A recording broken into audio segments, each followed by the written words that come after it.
What's up guys, Sal here. So the dictionary defines the word ultra as beyond what is ordinary, proper or moderate. Basically, ultra is a word we use to overemphasize something. Ultra fast, ultra powerful, ultra big.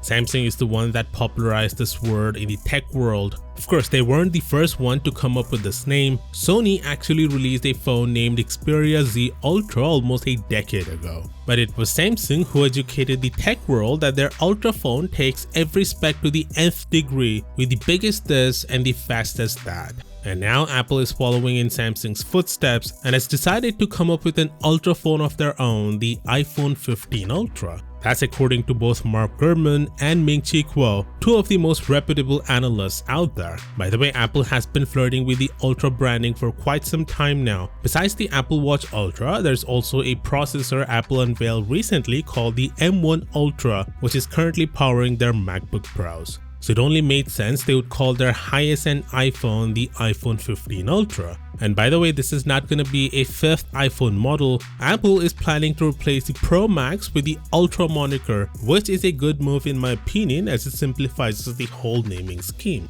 Now all the current Ultra phones have Ultra features. If Apple is using the Ultra name for their iPhones, then it got to have some Ultra features. Well, we know a couple of upgrades the iPhone 15 Ultra is getting that are worthy of its Ultra name. The first one is of course the periscope zoom camera. Mark Gurman, Ming-Chi Kuo and other top Apple leakers have repeatedly mentioned that Apple will finally include a periscope zoom camera on the iPhone 15 Ultra, and only the Ultra variant will get this, while the smaller iPhone 15 Pro will keep the regular telephoto lens for optical zoom. Ming-Chi Kuo also mentioned the specs. It will have a 1x3-inch sensor with a 12 megapixel resolution with f2.8 aperture, sensor shift stabilization and up to 6 times optical zoom. So not as quite as powerful as Samsung's 10x optical zoom on the S22 Ultra, but it's about time they're finally including the sensor. The second Ultra feature could be the titanium build. That's according to this guy who doesn't have a great track record, so take it with a bit of skepticism. But if true, it's great news for anyone who frequently drops their phone.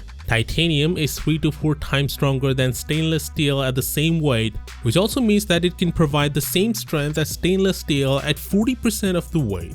This will enable Apple to make the iPhone 15 Ultra either incredibly light without losing strength or extremely strong. I guess it will be the former, as the iPhone 14 Pro Max is so heavy that it gets uncomfortable to use for a longer period of time. So titanium would surely counter that problem provided this rumor is true. To see an Android fan's review of the iPhone 14 Pro Max, click here and I'll see you tomorrow. Peace out.